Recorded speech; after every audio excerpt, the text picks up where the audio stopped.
Sreenarayana Guru open university MCom third sem ക്ലാസ്സുകളിലേക്ക് സ്വാഗതം. ഇന്ന് നമ്മൾ ഡിസ്കസ് ചെയ്യാനായിട്ട് പോകുന്നത് ഇൻവെസ്റ്റ്മെന്റ് മാനേജ്മെന്റ് എന്ന പേപ്പറിലെ സെക്കൻഡ് ബ്ലോക്കിലെ ഫസ്റ്റ് യൂണിറ്റ് ആണ്. യൂണിറ്റിന്റെ പേര് ഫണ്ടമെന്റൽ അനാലിസിസ്. നമുക്കറിയാം ഓരോ ഇൻവെസ്റ്റേഴ്സും ഇൻവെസ്റ്റ് ചെയ്യുന്നത്, ഓരോ കമ്പനിയുടെ ഷെയർസിൽ ഇൻവെസ്റ്റ് ചെയ്യുന്നത് ആ ഷെയറിന്റെ പ്രൈസ് കൂടണം, അതിൽ നിന്ന് മാക്സിമം റിട്ടേൺ കിട്ടണം, ആ സെയിൽ കുറച്ചും കൂടെ ഹയർ പ്രൈസിൽ വാങ്ങിയിട്ടുള്ളതിനേക്കാളും ഹയർ പ്രൈസിൽ നമുക്ക് തിരിച്ച് വിൽക്കാനായിട്ട് പറ്റണം. ഇങ്ങനെയുള്ള ഒബ്ജക്റ്റീവ്സ് വെച്ചിട്ടാണ്. സോ ഓരോ ഇൻവെസ്റ്റേഴ്സും ഇങ്ങനെ ഇൻവെസ്റ്റ് ചെയ്യുമ്പോൾ നമുക്ക് അറിയാൻ പറ്റണം ആ കമ്പനിയുടെ ഷെയർസിന് എത്രത്തോളം വാല്യൂ ഉണ്ടാകാം, അതിന്റെ പ്രൈസ് എത്രത്തോളം കൂടാൻ ചാൻസ് ഉണ്ട്. ഇങ്ങനെയുള്ള കാര്യങ്ങള് ഒരു ഇൻവെസ്റ്ററെ അനലൈസ് ചെയ്ത് കണ്ടുപിടിക്കണം. അതിനെയാണ് ഫണ്ടമെന്റൽ അനാലിസിസ് എന്ന് പറയുന്നത്. ഈ ഫണ്ടമെന്റൽ അനാലിസിസ് 3 രീതിയിൽ ചെയ്യാനായിട്ട് പറ്റും. ആദ്യം തന്നെ ഒരു economic as a whole analyse ചെയ്യാം, ദെൻ രണ്ടാമത് ഇൻഡസ്ട്രീനെ അനലൈസ് ചെയ്യാം, ദെൻ ലാസ്റ്റ് ആയിട്ട് കമ്പനീനെ അനലൈസ് ചെയ്യാം. ഇങ്ങനെ ഈ ഒരു 3 അനാലിസിസിലൂടെയാണ് നമുക്ക് ഒരു കമ്പനിയുടെ ഷെയർസ് എത്രത്തോളം അതിന്റെ ആ ഷെയർസിന്റെ ഇൻട്രിൻസിക് വാല്യൂ എത്രത്തോളം ഉണ്ട് എന്നുള്ളത് മനസ്സിലാക്കാനായിട്ട് പറ്റുള്ളൂ. അപ്പോൾ ഈ ഇൻവെസ്റ്റേഴ്സിന്റെ ഷെയർസ് വാങ്ങണോ, വിൽക്കണോ, ഹോൾഡ് ചെയ്യണോ, ഇങ്ങനെയുള്ള ഡിസിഷൻസ് ഒക്കെ അവർ ഡിസൈഡ് ചെയ്യുന്നത് ഈ ഷെയർസിന്റെ പ്രൈസ് ബേസ് ചെയ്തിട്ടാണ്. അവർ നോക്കും ഈ ഷെയർസ് ഒക്കെ അണ്ടർ പ്രൈസ്ഡ് ആണോ, ഓവർ പ്രൈസ്ഡ് ആണോ, കറക്റ്റ്ലി പ്രൈസ്ഡ് ആണോ എന്നൊക്കെ. ഇങ്ങനെ അവർക്ക് അനലൈസ് ചെയ്യാൻ വേണ്ടിയിട്ട് അവർ യൂസ് ചെയ്യുന്ന ടൂളാണ്, നമുക്ക് യൂസ് ചെയ്യാൻ പറ്റുന്ന ടൂളാണ് ഫണ്ടമെന്റൽ അനാലിസിസ്. ഇതിൽ നമുക്ക് 2 അപ്രോച്ച് ഉണ്ട്. ഒന്നെന്ന് പറയുന്നത് top down approach. Top down approach എന്ന് പറയുന്നത് EIC, ആദ്യം economic analysis, then industry analysis and last comes company analysis. Top down approach ആണ് ഇത് പറഞ്ഞത് EIC. Then bottom up approach ഉണ്ട്, ഇതിന്റെ just opposite. First comes company approach, followed by industry approach and last comes economic analysis. Company and industry approach അല്ല, company analysis, അതുപോലെ തന്നെ industry analysis and last comes economic analysis. So ഈ ഓരോന്നിലും എന്തൊക്കെയാണ് വരുന്നത് നോക്കാം. സോ ആദ്യം വരുന്ന എക്കണോമിക് അനാലിസിസ്. നമുക്കറിയാം ഒരു കമ്പനി നിൽക്കുന്നത് ആസ് എ ഹോൾ ഒരു വേൾഡ് എക്കോണമിയിലാണ്. അപ്പൊ ആ എക്കോണമിനെ കുറിച്ച് നമ്മൾ ആദ്യം മനസ്സിലാക്കണം, പഠിക്കണം. അപ്പൊ ഈ എക്കണോമിക് അനാലിസിസിൽ വരുന്നത് മാക്രോ എക്കണോമിക് ഫാക്ടേഴ്സ് ആണ്. ഇൻഫ്ലേഷന്, അതുപോലെ തന്നെ ഗ്രോത്ത് റേറ്റ്, ഇങ്ങനെയുള്ള മാക്രോ എക്കണോമിക് ഫാക്ടേഴ്സ് ആണ് എക്കണോമിക് അനാലിസിസിൽ വരുന്നത്. അതിൽ വരുന്ന വേരിയബിൾസ് എന്തൊക്കെയാണെന്ന് നോക്കാം. First one is price level and inflation. നമ്മളെ രാജ്യത്തുള്ള ജനറൽ പ്രൈസ് ലെവൽ, അതുപോലെ തന്നെ ഇൻഫ്ലേഷൻ, പണപ്പെരുപ്പം, അതൊക്കെ എത്രത്തോളാണെന്ന് നോക്കുക. ദെൻ എക്കണോമിക് ഗ്രോത്ത് റേറ്റ് എത്രത്തോളം ഉണ്ട് നോക്കുക. അതിനെ നോക്കാൻ വേണ്ടിയിട്ട്, മെഷർ ചെയ്യാൻ വേണ്ടിയിട്ട് നമുക്ക് യൂസ് ചെയ്യാൻ പറ്റുന്ന ഇൻഡിക്കേറ്റേഴ്സ് ആണ് GDP, ഗ്രോസ് ഡൊമസ്റ്റിക് പ്രോഡക്റ്റ്, അതുപോലെ തന്നെ GNP, gross national product, NNP, net national product, ഇങ്ങനെയുള്ള ഇൻഡിക്കേറ്റേഴ്സ് ഒക്കെ. ദെൻ അതുപോലെ തന്നെ മൺസൂൺ ആൻഡ് അഗ്രികൾച്ചർ. നമുക്കറിയാം നമ്മുടെ രാജ്യം ഇന്ത്യ എന്ന് പറയുന്നത് it's mostly depend upon agriculture. Majority agriculture base ചെയ്തിട്ടുള്ള ആളുകളാണ്. അതുകൊണ്ട് തന്നെ ഇവിടുത്തെ മൺസൂണും അതുപോലെ തന്നെ ക്ലൈമറ്റും അഗ്രികൾച്ചറും ഒക്കെ ഈ എക്കണോമിനെ ബാധിക്കുന്ന കാര്യമാണ്. കാരണം അഗ്രികൾച്ചർ ഇല്ലാന്നുണ്ടെങ്കിൽ പല ഇൻഡസ്ട്രീസും റോ മെറ്റീരിയൽ ഇല്ലാതെ ബുദ്ധിമുട്ടും. ദെൻ ഫോർത്ത് വൺ ആണ് എക്സ്ചേഞ്ച് റേറ്റ്. എക്സ്ചേഞ്ച് റേറ്റ് എന്ന് പറഞ്ഞു കഴിഞ്ഞാൽ നമുക്കറിയാം ഒരു രാജ്യത്തിന്റെ കറൻസി മറ്റു രാജ്യത്തിന്റെ കറൻസി ആയിട്ട് എക്സ്ചേഞ്ച് ചെയ്യുന്ന ആ ഒരു റേറ്റിനെയാണ് എക്സ്ചേഞ്ച് റേറ്റ് എന്ന് പറയുന്നത്. അത് നോക്കണം. ഇപ്പോൾ നമ്മുടെ കമ്പനീസ് ഒക്കെ കൂടുതലും ഇമ്പോർട്ട്സ് എക്സ്പോർട്സ് ആയിട്ട് റിലേറ്റ് ചെയ്യുന്ന അങ്ങനത്തെ കമ്പനീസിലാണ് നമ്മൾ ഇൻവെസ്റ്റ് ചെയ്യാനായിട്ട് ഉദ്ദേശിക്കുന്നതെന്നുണ്ടെങ്കിൽ എക്സ്ചേഞ്ച് റേറ്റ് ഒക്കെ സീരിയസ് ആയിട്ട് തന്നെ നോക്കണം. ദെൻ ഫിഫ്ത്ത് വൺ ആണ് ഇൻട്രസ്റ്റ് റേറ്റ്. ഇൻട്രസ്റ്റ് റേറ്റ് നമുക്കറിയാം കമ്പനീസ് ഡിബഞ്ചേഴ്സ് ഒക്കെ ഇഷ്യൂ ചെയ്തിട്ടുണ്ടാവും, ഇൻവെസ്റ്റേഴ്സിന്റെ കയ്യിൽ നിന്ന് കടം വാങ്ങിയിട്ടുണ്ടാവും, അവർക്കൊക്കെ ഇൻട്രസ്റ്റ് പേ ചെയ്യണം. അപ്പോൾ അങ്ങനെ ഡെപ്റ്റ് കുറവുള്ള കമ്പനി ആണെന്നുണ്ടെങ്കിൽ അതിന് പ്രോഫിറ്റ് കൂടാൻ ചാൻസ് ഉണ്ട്. കാരണം ഡെപ്റ്റ് കുറവാകുമ്പോൾ അവരുടെ ഇൻട്രസ്റ്റ് പേ ഔട്ട് കുറവാണ്. ദെൻ അടുത്തൊരു പോയിന്റ് ആണ് എക്കണോമിക് ആൻഡ് പൊളിറ്റിക്കൽ സ്റ്റെബിലിറ്റി. നമ്മളെ കമ്പനി നിൽക്കുന്നിടത്ത് ഒരു എക്കണോമിക്കും പൊളിറ്റിക്കലും സ്റ്റേബിൾ ആണെങ്കിലാണ് നല്ല രീതിയിൽ ആ കമ്പനിക്ക് ഫങ്ഷൻ ചെയ്യാനായിട്ട് പറ്റുള്ളൂ. ലാസ്റ്റ് വൺ എന്ന് പറയുന്നത് ഇൻഫ്രാസ്ട്രക്ചർ ആണ്. ഇൻഫ്രാസ്ട്രക്ചർ എന്ന് പറഞ്ഞു കഴിഞ്ഞാൽ ഇപ്പോൾ ട്രാൻസ്പോർട്ടേഷൻ, കമ്മ്യൂണിക്കേഷൻ, അതുപോലെ തന്നെ പവറിലൊക്കെ വരുന്ന ഇൻവെസ്റ്റ്മെന്റ്സ്. സോ ഇത്രയാണ് എക്കണോമിക് അനാലിസിസിൽ നമ്മൾ നോക്കേണ്ട മെയിൻ വേരിയബിൾസ്. ഇനി അടുത്തതാണ് ഇൻഡസ്ട്രി അനാലിസിസിൽ നമ്മൾ നോക്കേണ്ടത് മെയിൻ ആയിട്ട് നമ്മൾ ഇൻവെസ്റ്റ് ചെയ്യാൻ വേണ്ടിയിട്ട് ഇപ്പൊ നമ്മൾ എക്കണോമിനെ കുറിച്ച് പഠിച്ചു. ഇനി അടുത്തതായിട്ട് നമ്മൾ ഇൻഡസ്ട്രി, ഒരു പർട്ടിക്കുലർ ഇൻഡസ്ട്രി, ഇപ്പൊ ടെക്സ്റ്റൈൽ ഇൻഡസ്ട്രി ആണോ, ഫുഡ് ഇൻഡസ്ട്രി ആണോ, അങ്ങനെ ആ ഒരു നമ്മൾ ഇൻവെസ്റ്റ് ചെയ്യാൻ ഉദ്ദേശിക്കുന്ന പർട്ടിക്കുലർ ഇൻഡസ്ട്രീനെ ചൂസ് ചെയ്യാം. അതിനെ കുറിച്ച് പഠിക്കാം. ഫസ്റ്റ് നോക്കേണ്ടത് ആ ഇൻഡസ്ട്രി ഏത് സ്റ്റേജിലാണ്, അതിന്റെ ഒരു ലൈഫ് സൈക്കിളിന്റെ ഏത് സ്റ്റേജിലാണെന്ന് നോക്കണം. ദെൻ ഇൻഡസ്ട്രീന്റെ ക്യാരക്ടറിസ്റ്റിക്സും നോക്കണം, ഫീച്ചേഴ്സ്, സ്പെസിഫിക് ഫീച്ചേഴ്സും നോക്കണം. സോ ഫസ്റ്റ് ഓഫ് ഓൾ അത് ഇൻഡസ്ട്രി ഏത് സ്റ്റേജിലാണെന്ന് നോക്കുക. ആ 4 സ്റ്റേജാണ് അതിന്റെ ലൈഫ് സൈക്കിളിൽ വരിക. First one is introduction, then growth, maturity, decline. നമ്മുടെ ഇൻവെസ്റ്റ് ചെയ്യാൻ വേണ്ടിയിട്ട് ഉദ്ദേശിക്കുന്ന ആ ഒരു ഇൻഡസ്ട്രി ഇൻട്രൊഡക്ഷൻ സ്റ്റേജിലാണോ എന്ന് നോക്കുക.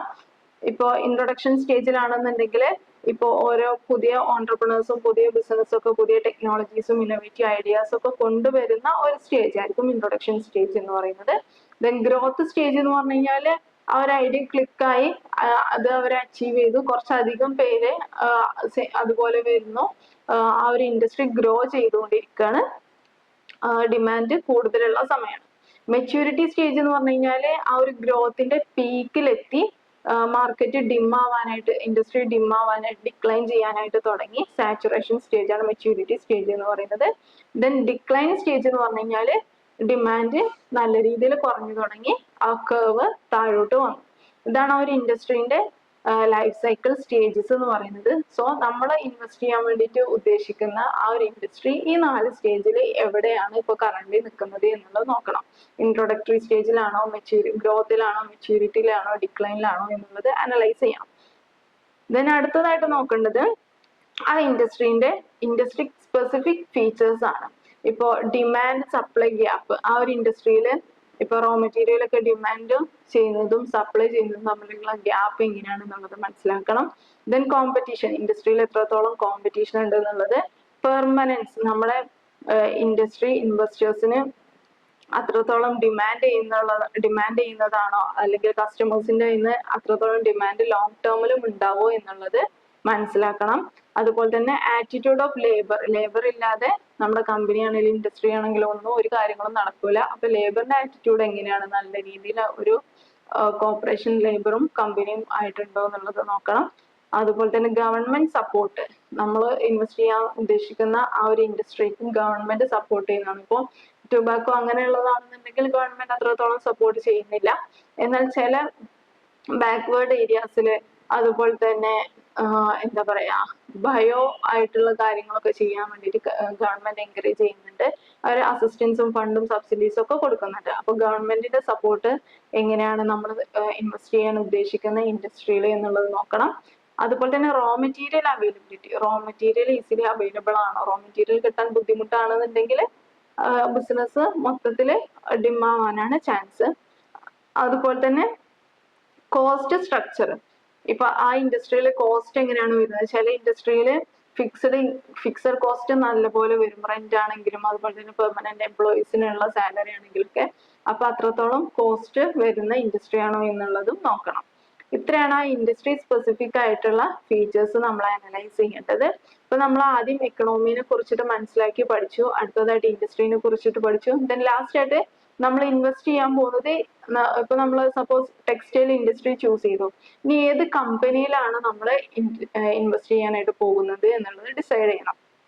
അപ്പൊ ഏതാണ് ബെറ്റർ കമ്പനി എന്നുള്ളത്, അവരൊക്കെ ഫിനാൻഷ്യൽ സ്റ്റേറ്റ്മെന്റ്സ് ഇറക്കുന്നുണ്ടാകും.